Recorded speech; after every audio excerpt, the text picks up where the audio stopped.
AM 1240 and hotnewstalkradio.com. So all you got to do is just go to YouTube and then search for Hot News Talk Radio. It's the first channel that comes up. You can even watch our classic shows that have aired before. So if you wanted to see an interview, you can check it out there.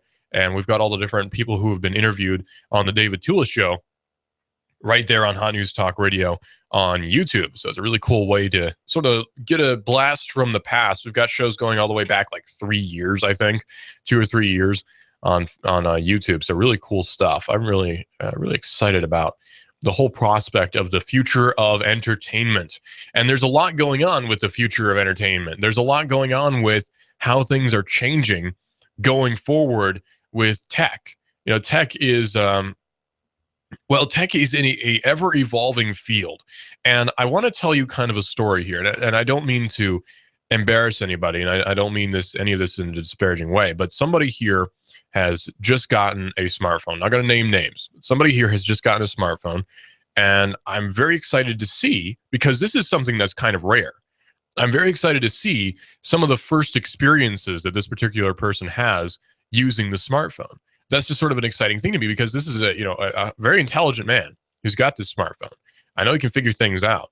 So I'm sort of excited to see the whole getting used to it. You know, how does the smartphone work? How do I use it this way? How do I do this? How do I do that? The whole experience of figuring these things out and helping this person figure these things out is going to be a lot of fun, because I really like firsts. I like seeing the first this or that. I like seeing how things work for the first time for somebody. I want to see it click in his head and go, oh, that's how that works. And eventually, I guarantee this time next year, this time around Christmas, this person will be using a smartphone and not even thinking anything about it. It'll be that easy, because phones are designed to be easy to use. Are you apprehensive maybe about using a smartphone because you think, oh, it's going to be hard for me to use? Well, let me tell you, smartphones are designed actually to be simple to use. That's the thing about smartphones. They're designed to be as easy as possible for you to use, because these phones are designed for anybody. These phones are designed for everybody. So you don't need to worry about, oh, is this, this is going to be hard for me. I'm not really a technically oriented person. Listen, a lot of people are not technically oriented people. I get it. A lot of people are not computer enthusiasts.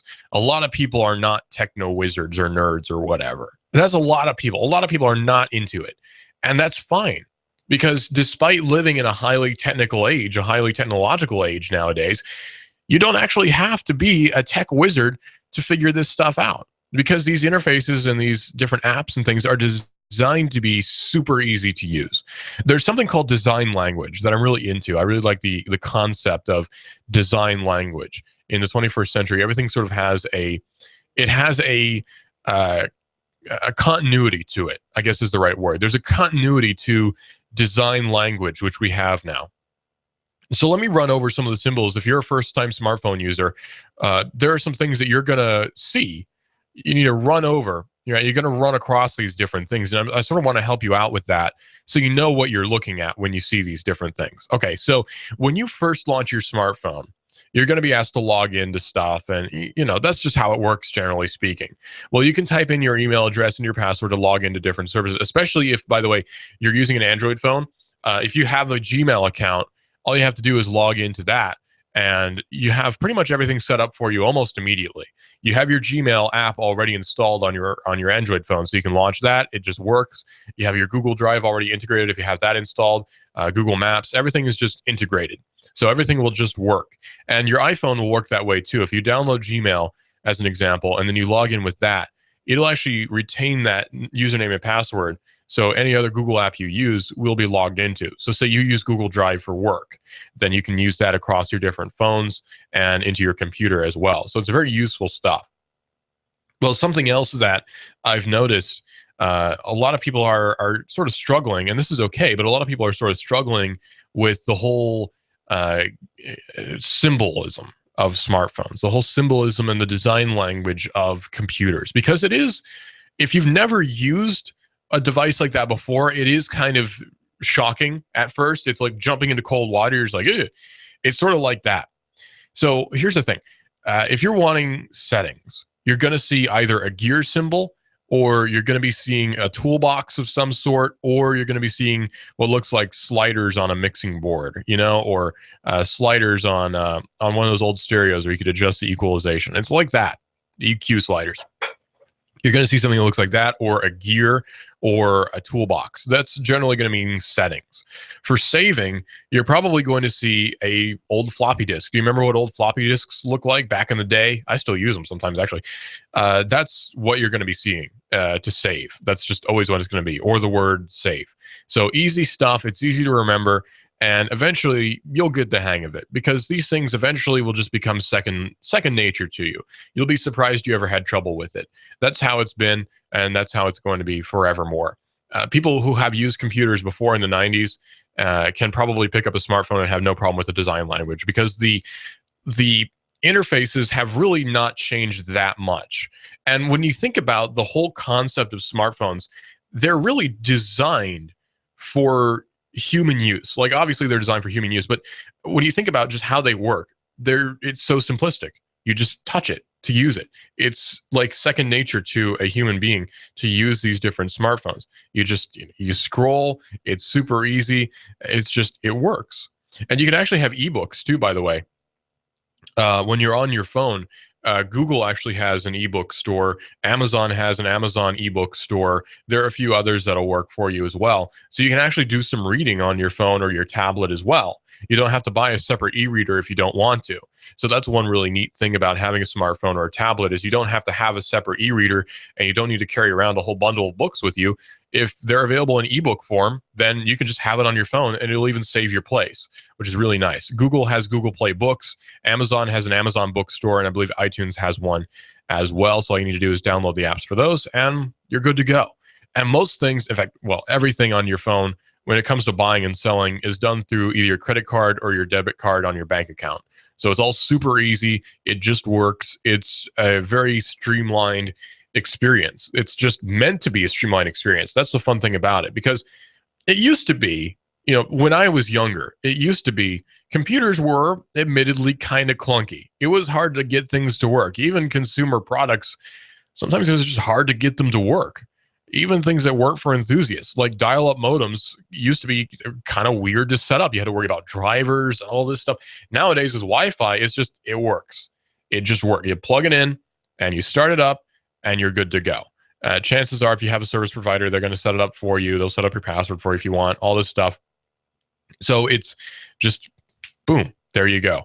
And I need to address something that just came up, by the way, in the news. Apparently, this has just happened.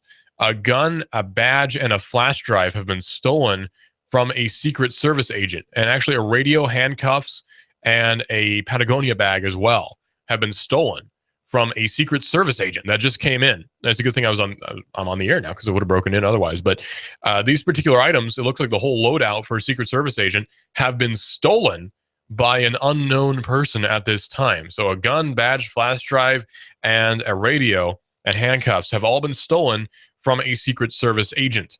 So this could mean at any point someone could be listening to Secret Service communications over Secret Service radios. Now, fortunately, the Secret Service tends to speak in sort of code, I guess. They have code words for different things. So that's good to know. But this is an odd development. Different things have been stolen from a Secret Service agent's car, reportedly. So I'm not sure exactly how long ago this happened. I'm trying to get information on it now, but it appears that this may have happened longer ago than was indicated. But these things have been stolen from a Secret Service agent. The story came in about 10 hours ago. I'm looking, actually 3 from some sources. The story is relatively new, but these different items have been reportedly stolen from a Secret Service agent's car. So we'll keep you updated on that, of course, right here on Hot News Talk Radio, AM 1240. We're always here at hotnewstalkradio.com as well. If you want to listen to us on the web, you can go to hotnewstalkradio.com and you can listen to us there. If you want to watch us on YouTube, you can actually do that too. Go to YouTube and then search for Hot News Talk Radio, and you can see us streaming live there on Hot News Talk Radio, AM 1240. And we're always here at hotnewstalkradio.com as well. So just go to YouTube, search for Hot News Talk Radio, and you can actually watch us streaming live right there on YouTube. It's Hot News Talk Radio. on YouTube, and you can actually get us on the TuneIn Radio app for your smartphone as well. So what you do is get on your smartphone. I'm on mine right now. Go to the TuneIn Radio app on your app store. You can use your iPhone. You can use your Android phone. All you have to do is get on your app store and then search for Hot News Talk Radio, or rather, I'm sorry, search for TuneIn. I get mixed up. Search for TuneIn, and then you can listen to us streaming live there on the TuneIn Radio app, and it's a lot of fun. And you can listen to us anywhere, actually. So if you have a Bluetooth radio in your car and you're using your smartphone, turn on Bluetooth on your phone, sync it up with the Bluetooth in your car, and now you can actually listen to Hot News Talk Radio in your car just like you're here in the studio. It sounds amazing. This weather is actually pretty good for AM radio, but sometimes, especially if you're traveling for the holidays, the signal can get away from you. Well, now it can't, because you're listening to us over the internet, which is probably the highest quality way to listen to us here at Hot News Talk Radio AM 1240. And of course, we're always here at Hot News Talk Radio as well. Okay, so I got some more information on what happened with that Secret Service agent. Apparently, his stuff was stolen at about 4 p.m. Eastern Time on Monday of this week. The report was filed later with the Metropolitan Police Department, which describes the agent who returned to his car and noticed his back window had been broken into. He stated that he noticed a bag with the listed property was taken out of the vehicle. And what we have is a black Sig Sauer handgun, an APX 6000 radio, handcuffs, a USB flash drive, a black Patagonia bag, a Secret Service badge number 1266. And there are no more details on what was on the stolen flash drive, so we don't know what it was. Sources say that he works in the Presidential Protective Division of the Secret Service. Fox says that disciplinary action will likely be taken against the agent because he left those items in his car unattended. The Secret Service is currently working with Metropolitan Police. They say that there might be other missing items as well. They've not listed them yet. So this happened Monday at about 4 p.m., which is, of course, before work gets off for a lot of people. Washington, D.C. is a very busy city, and it's not surprising that a car would be broken into, but it has not been revealed, as far as I know, where this car was located. It just says near the agency's headquarters.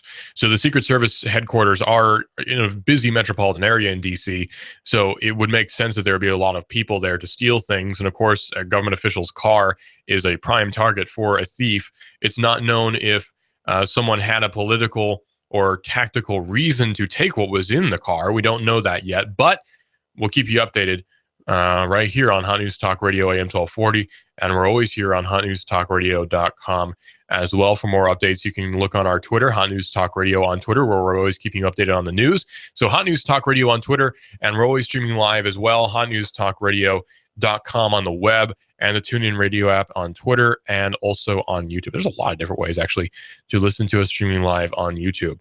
So you want to keep up on the news? Well, of course, the best way to do that is to listen to Hot News Talk Radio, right? We're News Talk Radio. But sometimes you want to look at more, I don't know, just you want to get all the stories there in the morning. And obviously, we can't cover every single thing that happens, right? Because there's a lot that goes on. But what we can do is we can advise you on how to do that exactly.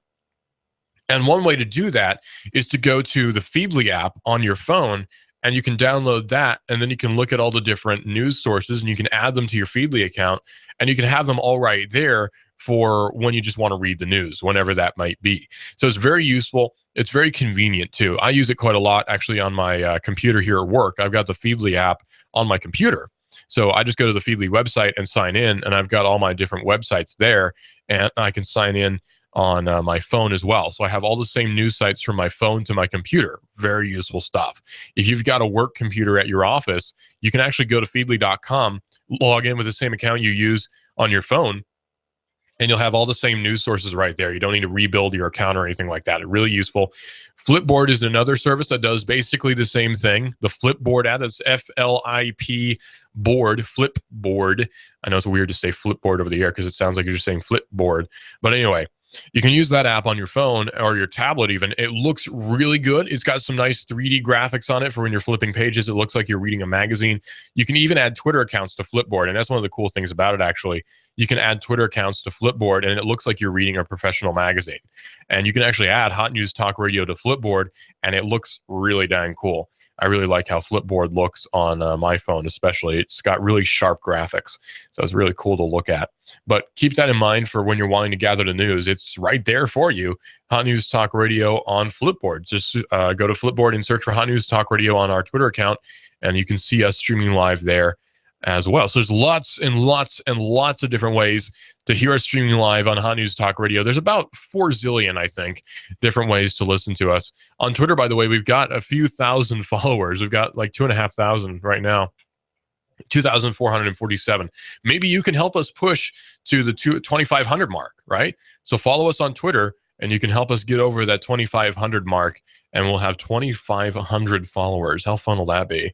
Pretty awesome. So Hot News Talk Radio on Twitter. You can see all of our great tweets. Very controversial, right? Our tweets on Hot News Talk Radio are extremely controversial. These are not just mamby-pamby tweets that you might get from other news sources. No, these are hard-hitting opinion pieces you're going to see on Hot News Talk Radio on Twitter. So be sure to check that out.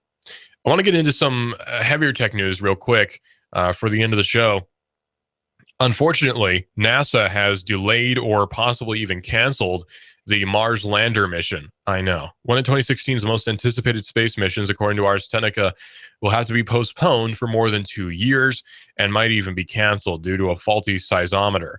Or seismometer? Yeah, seismometer. What a seismometer does, by the way, is it measures seismographic activity. So, say earthquakes, little rumbles in the earth, that's what it's for. And if you can't get that telemetry from your drone or whatever, that kind of makes that portion of the mission undoable. So that's not what they want. The seismometer itself worked fine, but NASA officials said that there was a problem with the 22 centimeter sphere that creates a vacuum so that the instrument can function on the harsh surface of Mars.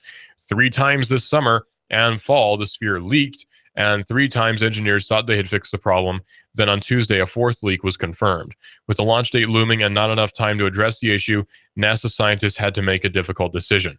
This just reflects the difficulty when you challenge scientists and engineers to do things they've never done before, said John Grunsfield, who leads NASA's Science Mission Directorate, in a teleconference with reporters. Sometimes things just don't work out, he said.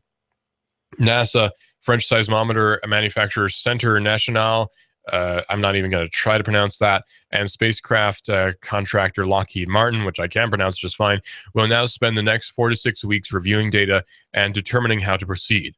The review will include studying whether the sphere that encloses the vacuum can be adequately fixed to prevent further leaks, how much that will cost, and whether the spacecraft can make the next Mars launch window, May 2018.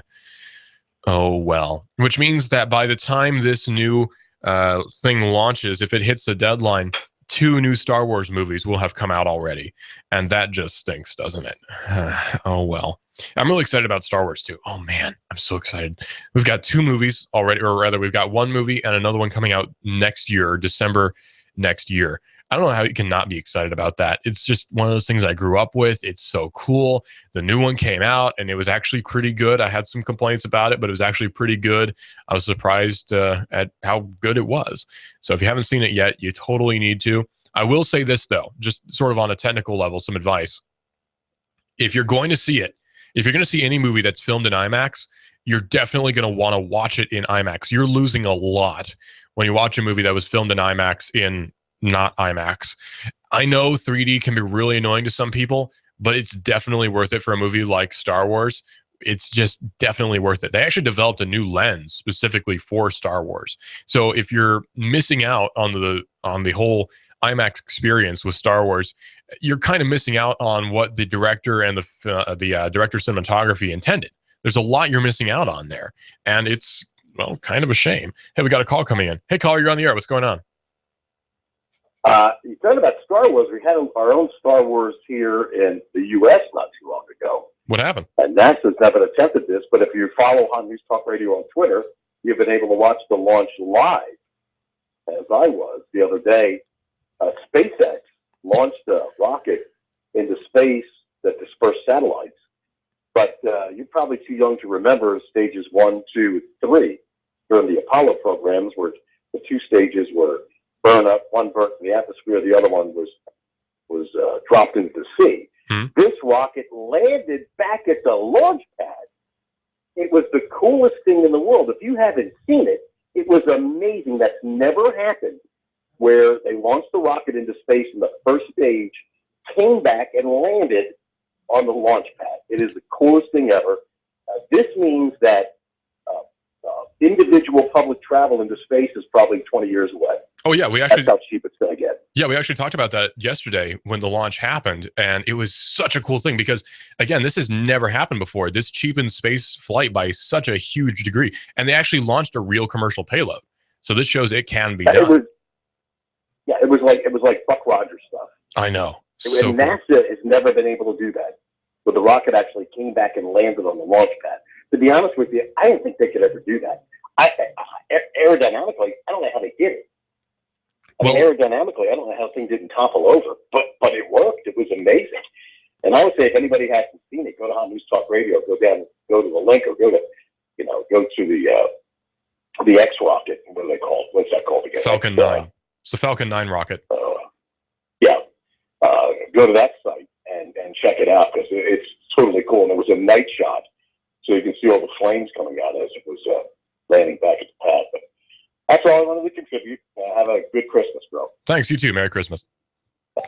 Yeah, that was one of the cool things, actually, is Elon Musk, the guy who runs SpaceX right now, and Tesla, by the way, he thought actually that the rocket had exploded when it landed because there's sort of a big boom when it landed. And that was actually just the engines firing down and there's some whatever. And he thought that it had blown up. And he was really, angry and really sad. But then he ran to look at the view screens and he saw that actually the rocket was fine. And they had actually done a successful launch and then landing with a Falcon 9 rocket, actually putting a payload into space. This is so advanced. This stuff is amazing. It's like, this is going to be really nerdy, but it reminds me of Star Trek First Contact, the movie. When they first do the warp drive. And it's so exciting because this is the beginning of real space travel. That's what this reminded me of. And when I watched it, I got chills. I was just, it's so amazing. The whole idea of launching a spacecraft, up into space and then landing the same one back down again, not even a shuttle. It's not coasting. It's not aerodynamic in the sense of like an airplane like the shuttle was. This one lands vertically, straight down, vertical takeoff and landing. It's amazing stuff. That's the future. SpaceX has done it. It's a private venture. Not a whole lot of government money goes into it. It's a private venture. And I'm so excited about the future. Hey, everybody. I hope you have a Merry Christmas. We'll see you again on the 20th. Well, we'll see you again after Christmas anyway. This is Hot News Talk Radio, AM 1240, and hotnewstalkradio.com as well. Merry Christmas, everybody. Happy Hanukkah, Happy Kwanzaa, whatever thing you celebrate. I'll be celebrating Christmas with my family. I hope you will be too. Merry Christmas.